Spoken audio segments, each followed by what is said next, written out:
Hola, Tastallibres! Tornem a ser aquí i amb moltes novetats. De mica en mica, cada setmana us les aniré explicant. Les que us porto avui...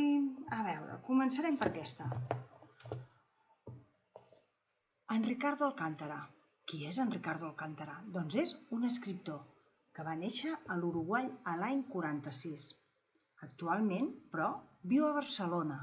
És psicòleg i s'ha dedicat sempre, tota la seva vida, a escriure llibres per infants. Molts d'ells han sigut premiats, com el que us porto avui. Es diu Ja sóc un nom.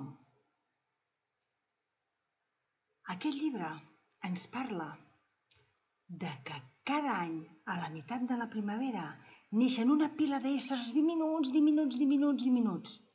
i en créixer, tots aspiren a ser noms. Com ho heu sentit, noms. Però per aconseguir-ho és molt difícil. No us penseu que és una cosa fàcil. No. Primera, hauran de sobreviure tot l'hivern al bosc i després hauran de superar la gran prova. La gran prova. I si no ho passen la gran prova, es veuran obligats a marxar del bosc i vagar sense rumb tota la seva vida. El nostre protagonista, el nan, és un aspirant a nom aquesta primavera. Però ho aconseguirà? Què us sembla? Potser sí o potser no. Ho trobarem a dintre el llibre. Mireu, les il·lustracions són les mateixes que el primer que es va editar l'any 92, perdoneu.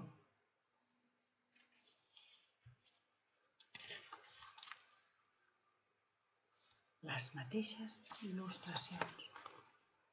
Us agraden? Sí.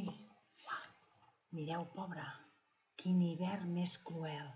Però no continuo perquè si no sabreu el final. I per saber el final l'heu de venir a buscar. Us esperem. A veure què més trobo per aquesta taula que tinc aquí. Doncs a veure... Aquest crec que també us agradarà. Aquest és d'en Jan Brink. En Jan Brink és alemany i ens planteja una temàtica complexa des del punt de vista molt pròxima als infants. L'autor utilitza molts recursos per enllaçar les pistes de les històries que hi ha a dintre i que el lector se senti sempre el protagonista. La Sara i el pelut i el cor trencadís. La història que ens porta aquest llibre és la història de la Sara, aquesta nena que veieu aquí. Resulta que la seva mare, des que el pare va marxar, no para de plorar i es passa els dies al llit. La Sara intenta de totes maneres que això passi de seguida, que torni a recuperar les forces, que la mare sigui la mateixa que era abans. Però, per molt que ho intenta, no hi ha manera. La mare passa una estona bé i la següent ja torna a plorar. Dia rere dia. La Sara està molt preocupada. Però tot plegat, un bon dia, la mare ha començat a canviar. Sembla que està una mica més alegre. Sembla que ja no plora tant. Potser hi ha alguna novetat. Doncs sí que n'hi ha una. La mare té un amic nou. I aquest amic nou torna a casa.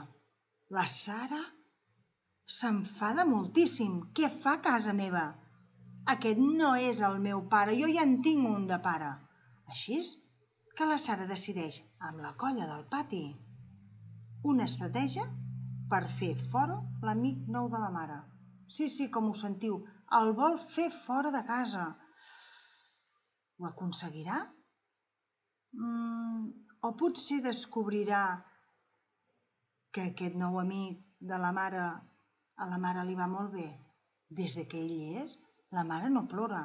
La mare està contenta, la mare està alegre.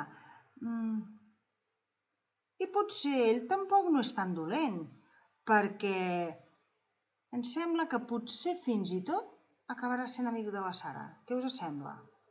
Pot ser? Ho trobareu a dins del llibre. Mirem una mica com és? Mireu quines guardes. Uau, que divertit, eh? Una tenda d'indis. I